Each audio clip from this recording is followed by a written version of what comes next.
City of Chicago. I mean, this is great. This is all our partners right here sitting with us. It's because of all of you and the great staff that we have that we're able to move these families in the direction that they need to go and find self-sufficiency in their lives.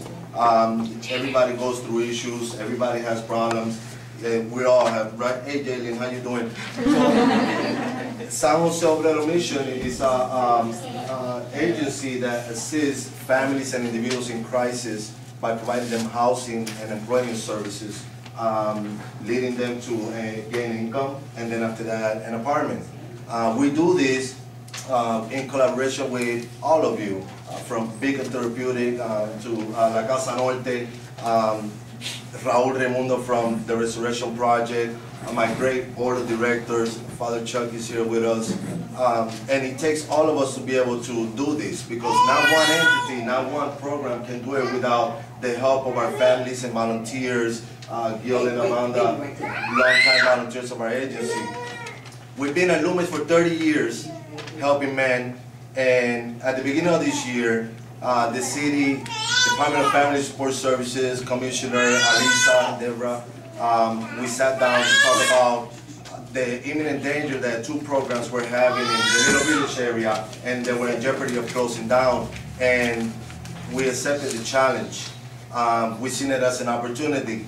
We've been wanting to serve women and children for a long time, and we've been wanting to reach out to just Pills and we're going to Little Village, and hopefully in the future back at the yards, because it's predominantly Latino families and it's very underserved, as we all know. And so the agreement from day one was we need to find an appropriate facility for the families that we were serving. And I was going crazy because I never thought that it took so much. I think it was around April that Raul called me and said, I got a spot for you. And I was like, where? And he said, there's a convent on 24th and Albany. And I think that that's when the journey actually began, because prior to that, we found places, but they were inappropriate for one thing. And I had a vision. This is what I need. Exactly what we have here to be able to run the program. I don't want a building with 25 units. I don't want a warehouse with a whole bunch of bunk beds. I wanted the families to have their own room. The board wanted that. Everybody wanted that.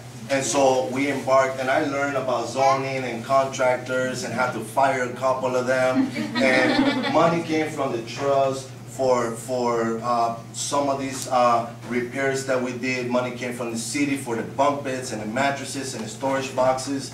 Everybody was helping out. The staff came in on their day off, afternoons to paint, to clean. Volunteers themselves, not only our participants came over here to clean and paint. The men came over here, did the same thing. And so there was a little stagnant moment in the summer when the Archdiocese wanted me to put $80,000 on the roof to a building that it wasn't mine. I can't do that. I don't have $80,000. But I think that with enough pressure from key people, the Archdiocese came and said, you know what, we'll fix the roof. Go on in there, do what you gotta do. And so once that happened, it was all on a fast mode. And I've been wanting to move the ladies since June. I have projected June, then September, then December.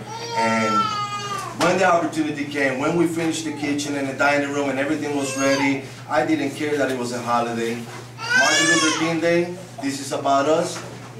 Staff came, and the city provided us with 2 vans, and we just move people forward and got them all appropriate place here. And that was the day that I felt a big weight off my shoulders lifted, and I was happy. I'm done. Now we can run a program. Right? But you're not done. See, when the city says that, they got plans for me. That's scary, but I'm up for the challenge. I'm up for the challenge. So if we can all move up front now, so that we can appropriate place the ribbon, and Father can give us a prayer, you can do it up front.